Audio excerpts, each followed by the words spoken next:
Hey everybody, and let's do the weekly reroll.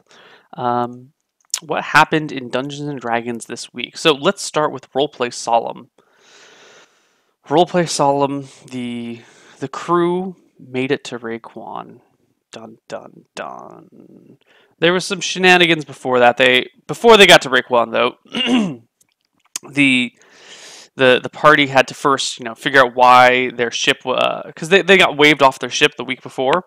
They'd been told like no, don't come back because they went to the inn. And when they went back to the ship, the first mate was like, go away. And eventually, Largo puts on his disguise and like goes on the ship and it's like, hey, what's going on over here, guys? And after a couple of disguises, it takes two disguises, but after two disguises, he figures out that, oh, well, the ship is being held because there's some question to like a black priest that was killed on there. Interesting.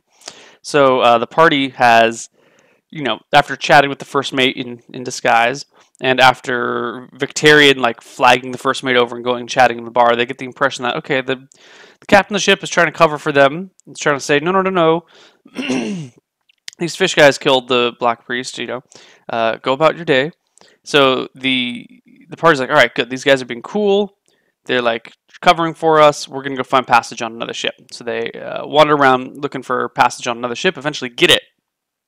Hop on that ship, and it's a smooth sailing all the way to Raekwon. They show up at Raekwon, and they ask around a little bit, and they figure out where Old Town is, the old abandoned part of Raekwon. And they head out to explore it. And as they explore it, they come across a rust monster. Dun dun dun! Which is exactly what you think it is. It's a monster that causes rust on iron and whatnot. So after a couple of spears get damaged, and some armor got damaged, Victorian's armor got destroyed. Yeah, his spears and armor got destroyed. They eventually managed to kill the fell beast. Yeah, they killed the rust monster and continued exploring the ruins until they came across this old temple. And they open the doors to the old temple, and they see standing across the temple, on the other side, around an altar, they see one of the Templar. Dun dun dun. And that's pretty much where we end. I think we only did 3 hours. And I don't know where the rest of the time was spent because there was not actually a lot that happened this week. So that's our recap for Solemn. There was a lot of joking around. There was a lot of having fun. There was a lot of like screwing around. But in terms of plot points, those are all the major plot points for this week. So that didn't get great progress, but that's that. Let's move over to Roleplay Eben now. Roleplay Eben. So what did we do this week? Well, we had been reintroduced to Coronado Vasquez, and we were trying to figure out what we wanted to do. I'm having trouble remembering what we did in Roleplay Eben.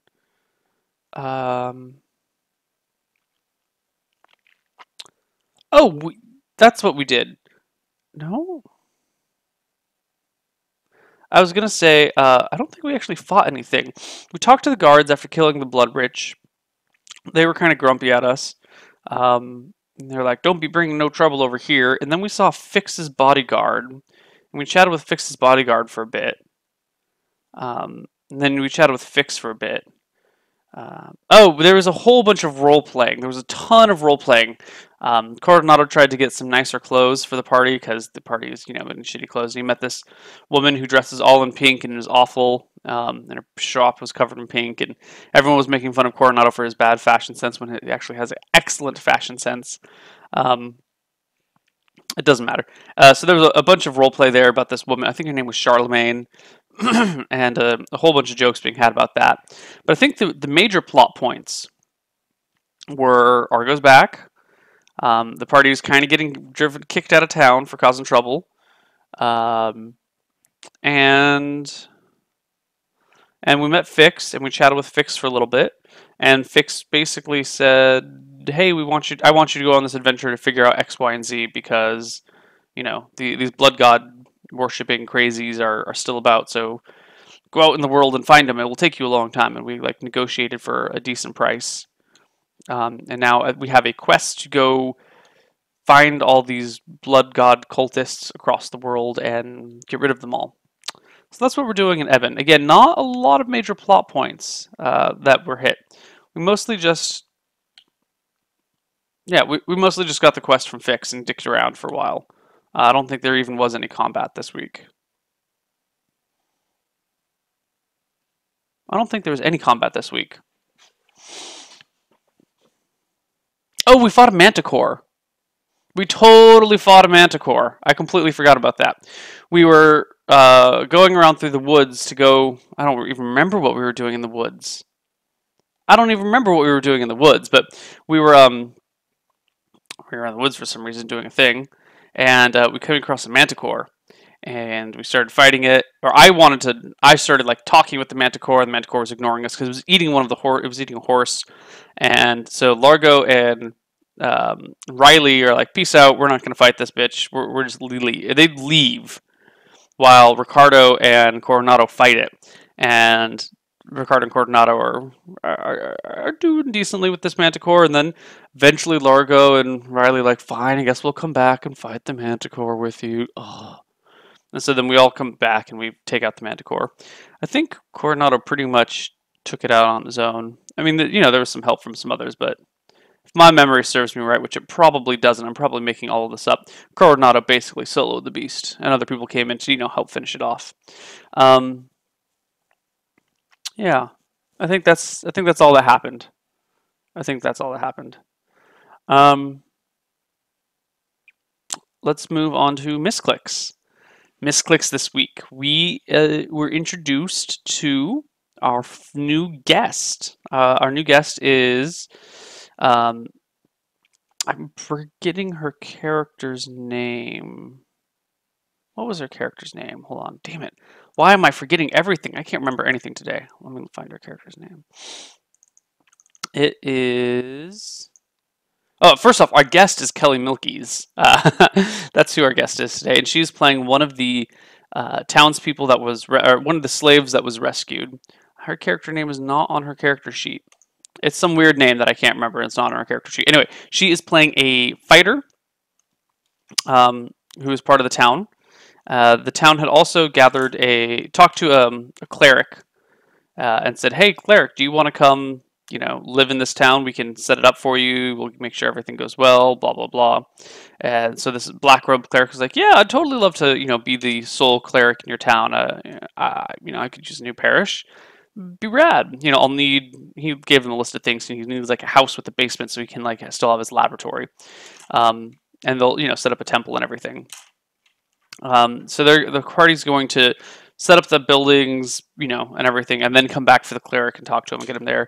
And the cleric was encouraging them to like increase the population of the town, because if he's going to like be a cleric for that town, he wants the town to be a little bit larger. And then they met Kelly Milkies, whose character name I can't remember, and I'm sorry for that. And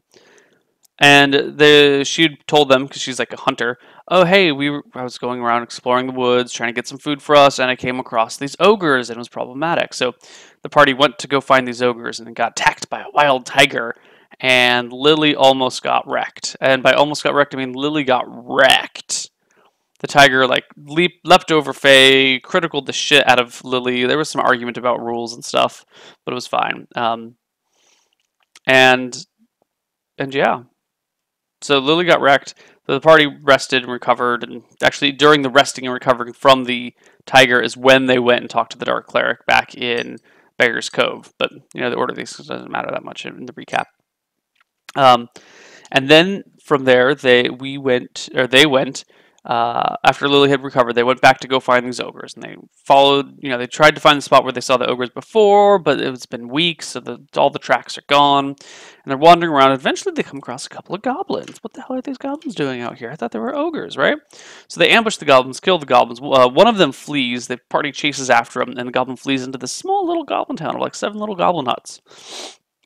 And so the party, sets up, I don't want to say a siege, but they like investigate the town from the bushes, like what's going on out there, because it's very big jungle. It's pretty easy to hide in the bushes. They don't see any goblins moving about. It's the middle of the day. There's no goblins anywhere. There's just these 7 huts. What the fuck? So the party like goes up and like starts looking in the huts, and they don't see any goblins in any of them until the party moves to one of these other huts. Until they move towards the middle of town.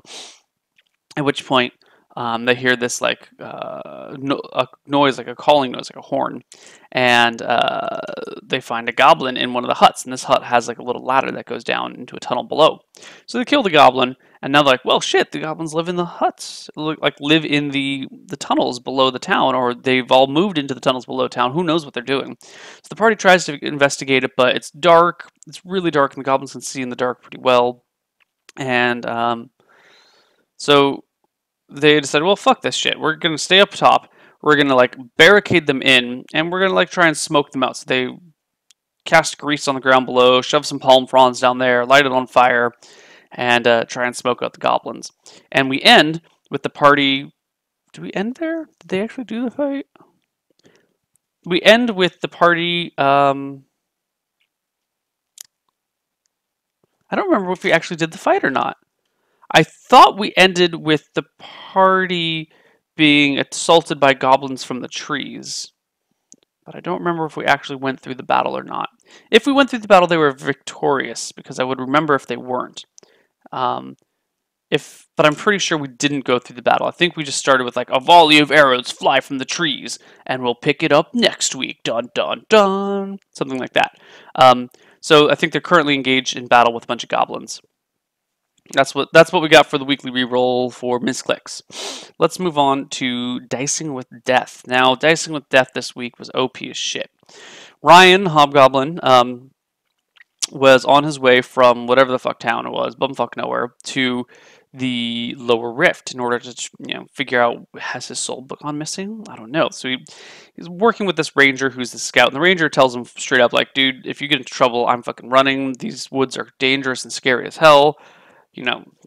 Whatever we encounter is your own problems. And on the way, they encounter a group of bugbears one night while they're sleeping. And the bugbears fuck Ryan up. Oh my god, Balrog is Ryan's character. They fuck him up so bad. The ranger literally just climbs in a tree and just like hides in there. But Balrog's got a lot of HP, and so he kills one of the bugbears. The other two bugbears, one of them's wounded, the other one's not wounded, and they kind of like square off, and they're chatting back and forth and broken goblin between each other. And the hobgoblin, the bugbears don't want to engage him because like Balrog's buff and he's got this big ass mallet, and he'll wreck them if they get too close. So they kind of like back up, and they're throwing spears and trying to engage him like that. And he's trying to, fight them, but not. He got his foot broken, so he can't really walk very quickly. Actually, we'll have to retcon another encounter. So he can't chase them because they're way faster, and so they just keep their distance and keep trying to like hit him from afar. And eventually, he fucks them up badly enough that they're like, "Fine, we'll get you next time, ha ha ha ha ha," and run off into the woods. I think the party ran into something else earlier. No, the Manticore was separate. That was different. There was another fight with something, though. What the hell? Wasn't there another fight? I don't remember. I think there was another set of creatures they encountered. Oh yeah, no, they ran into some centaurs. That's what it was.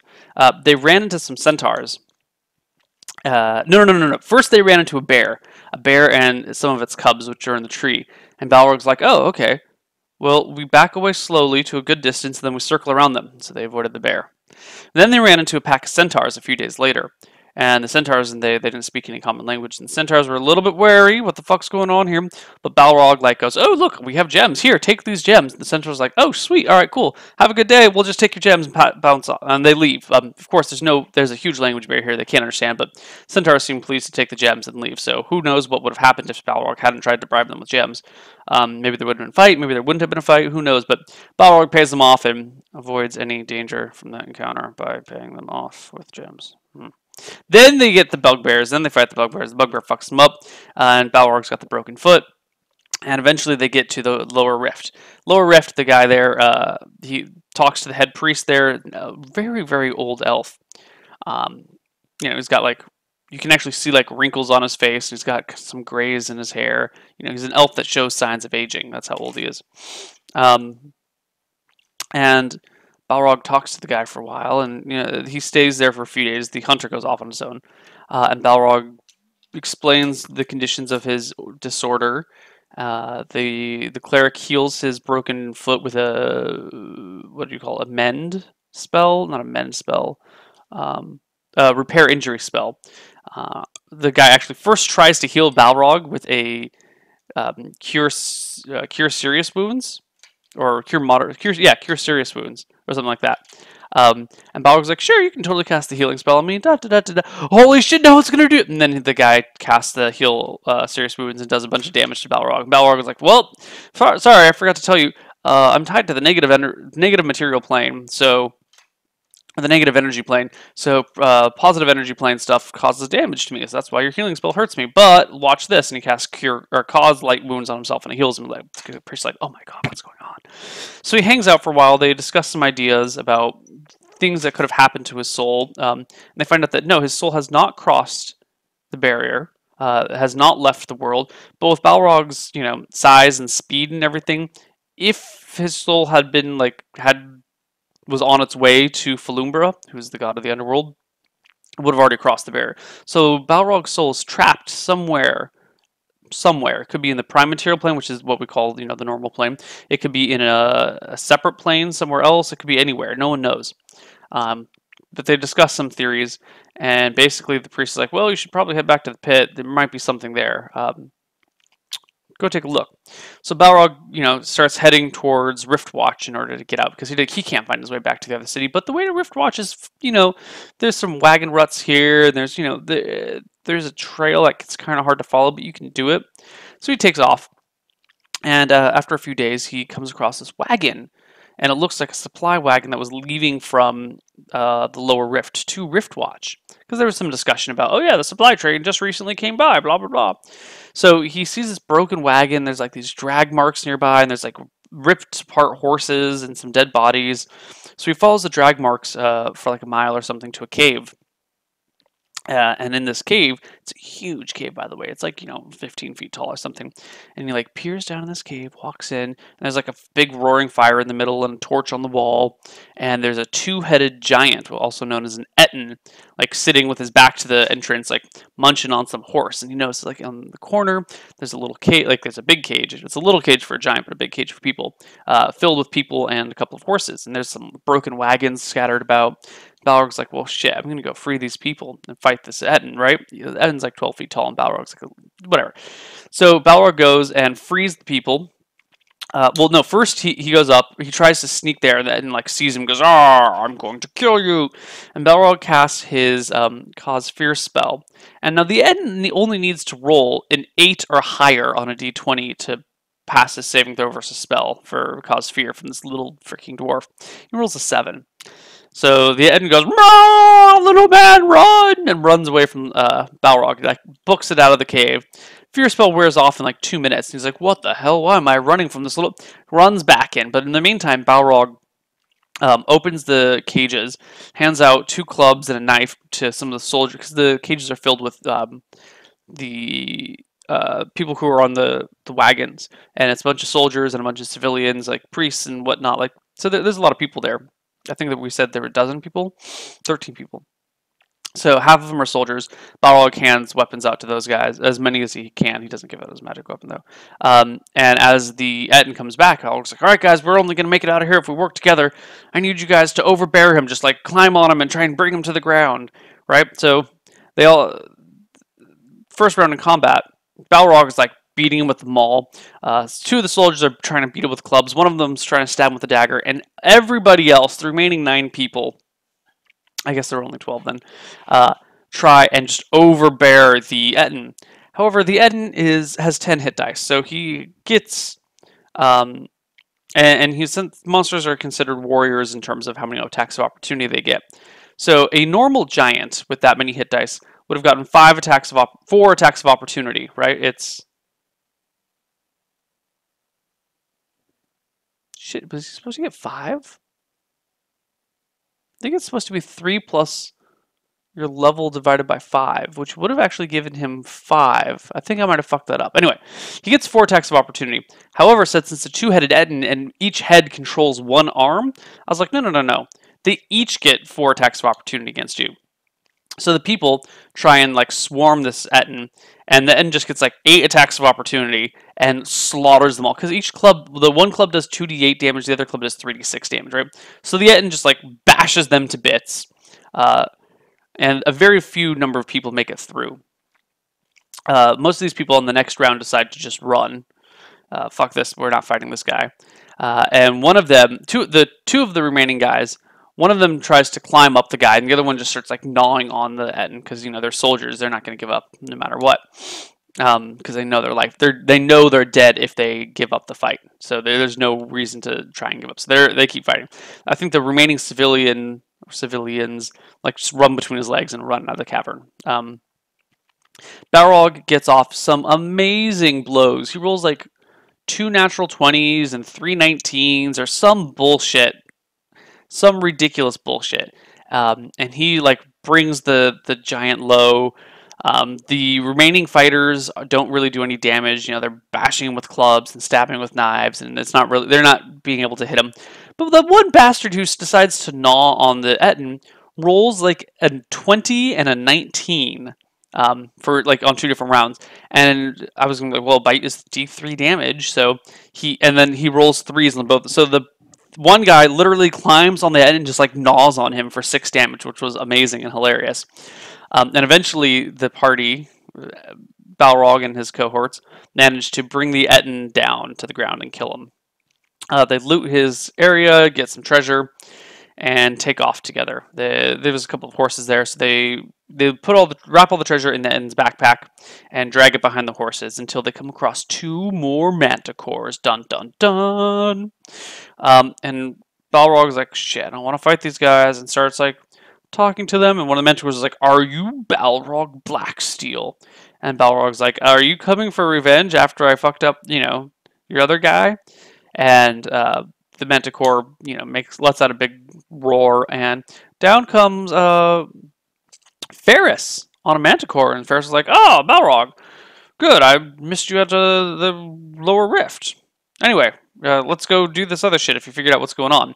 So Balrog takes his treasure, hops on a manticore, abandons the people to, make it back to Riftwatch on their own. He gave them a little bit of treasure, but, he gives most of it for himself. And they fly back to Ferris's temple, or tower. And at Ferris's tower, he's introduced to the slaves, because Ferris has a whole bunch of slaves, and the slaves are terrified of Ferris. And they head to the pit. Balrog gets a chat with the slaves for a bit, and the slaves are fucking terrified. Oh my god. And Balrog kind of teases them and mocks them and doesn't give a shit that they're slaves. Eventually they get to the pit, and they go through the process. They take the slaves down into the area. No one really noticed that what was going on that the party's aware of. So they go down into the pit area. They go to the area with the skeleton. They figure out how the skeleton works again. Some guy takes some gold. The skeleton immediately attacks one guy and kills him. And Ferris is like, shit. Or Balrog's like, no, Commando dead. Whoops, sorry, I didn't mean to kill the slave. And while they're standing there trying to figure out, like, well, how do we exactly get these people to be undead? The slave kind of like stands back up and is like, oh shit, I guess I'm not dead. And Balrog's like, oh, cool. Skeleton killed them all. And all the people are like, what? No! Ah! And start like trying to escape. But eventually the skeleton cuts them all to shreds. And Balrog takes Ferris and his new recently undead people down lower into the pit to go meet the rest of the family. Now, an interesting little thing that's going on here. Balrog technically commands one of the undead that was like Ferris's slave. So that guy is like technically under Balrog's control now. So they all go down to the lower area, like deeper into the pit, figure out what's going on. It's a long way down, but none of the undead give a shit. Ferris gets a little tired walking down the stairs. Until he's like, oh yes, I have undead servants. Carry me, my undead servants. And they chat with the family for a little bit happens, and Ferris is like, alright, well, I'm going to take off with these guys, and I might come back later with more slaves and, continue to make my undead army or whatever. Peace out, and I'll see you guys later. And so the slaves leave with Ferris, except for one who's Balrog's guy who stands there, and Balrog's like, go with him. He is your master. Follow his commands. And that's where we left Dyson with Death. So it was a pretty epic week, actually. If you haven't seen it, it's way better in person than my recap is. But we're going to go on to roleplay R&D. So, roleplay R&D. It starts with a feast, and Sir William and JP's character, whose name is Sir Elias or Ernest or Emery's. Sir Emery's. Sir William and Sir Emery's both eye this beautiful woman sitting across the room and go over to, like, introduce themselves and talk to her. And they're kind of competing at first for the woman's affection. And Williams kind of takes the lead, and there's some banter back and forth. And Emery's goes off and does a dicing game, and then there's some more banter back and forth between Emery's and William. And eventually, some jackass across the room is mocking Sir Williams, being like, "Oh, he's a fucking Saxon," blah blah blah. So Emery's goes over to put him in his place, and the woman that William is flirting with, like, "Are you going to let him say that to you?" William's like, "Fuck no, I'm going to go put this little kid in his place," right? And so William goes and chats with him, and they're arguing, and William's like, "Fuck it, challenge you to a duel. Let's do this shit." It was a duel to the surrender, and so we go outside. And this kid, this little guy, for some reason has 19 in his sword skill. Who the hell knows who he is? He's a jerk. And a battle ensues. Sir William gets knocked down, gets back to his feet, takes some damage, gets knocked down again, gets criticaled, but the guy apparently was holding back or whatever. William has not done any damage to this guy, but he's got his two-handed axe. He's sure he can take him. And the kid criticals him again, and Sir William dies. That's right, Neil's character is dead. So I make a new character. In the meantime, the rest of the party gets this quest to go meet up with these people to be scouts for this siege that's going to happen. And so they take off, and my new character joins them, and I'm still making my character at this point. And eventually we come across this beautiful Fey woman, out in the woods. And my new character, who doesn't have a name at this point, and Luperza's character, Sir Ronald, tries some of the food, and we can't stop eating the food, and so we eat a ton of this amazing Fey food, and then fall asleep for 40 days.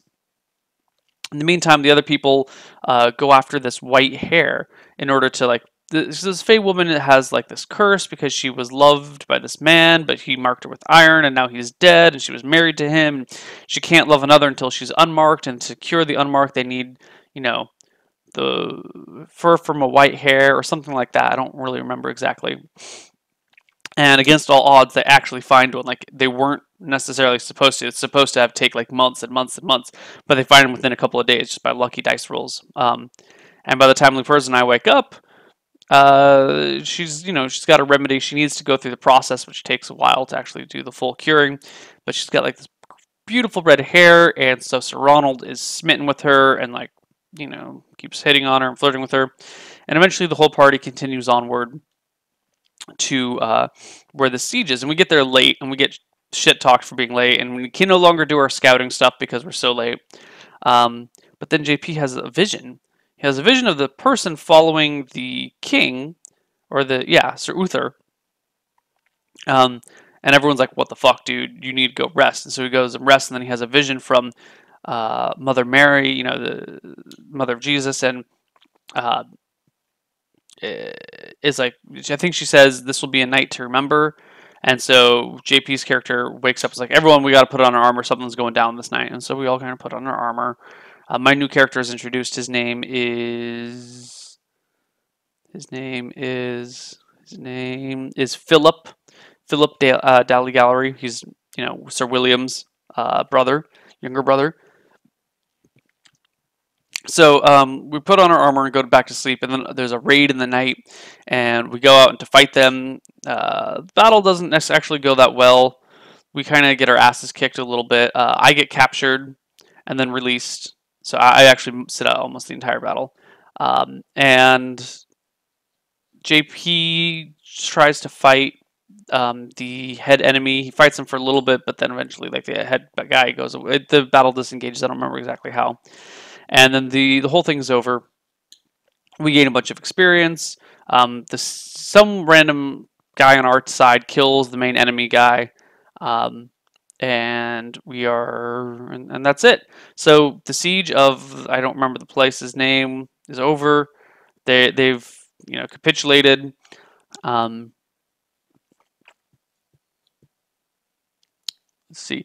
The woman, I think that there was being fought over, announces that she's got an engagement to Sir Uther, or Sir Uther, I think. Damn it, I'm foggy on these details. It only happened a few days ago, but I don't really remember. There's so many names and everything. Like, there's so much detail. It's really hard to remember exactly how everything goes down. So basically, watch the episode. But we fight some stuff. Neil's main character dies. There's a siege. We win the siege. We get some experience. And Sir Ronald starts this thing with this Fey woman and visits her a few times. And she seems pretty smitten with him. And he's pretty smitten with her. But it hasn't like really solidified into anything. And that's pretty much it for R&D. Yeah, of course spoilers. This is a show about spoilers. Seriously. Come on. And lastly, DreamHack. Or not DreamHack. It's listed as DH in my overlay. Roleplay Dark Heresy. Did not happen this week. There was no Dark Heresy. No Dark Heresy. So yeah, that's it. Let's get rid of these overlays for a moment. That's it for the weekly reroll. And yeah, there we go. We will see you guys later. Actually, right now I'm going to go play some Reapers of Souls, so if you want to stick around for that, that's great. Later today we have Misclicks, and then tomorrow we have Roleplay Solemn. Maybe. Something. No. Solemn's on Thursday. Tomorrow we have Mafia. Thursday is Eben and Solemn. Anyway, see you guys later. Bye-bye.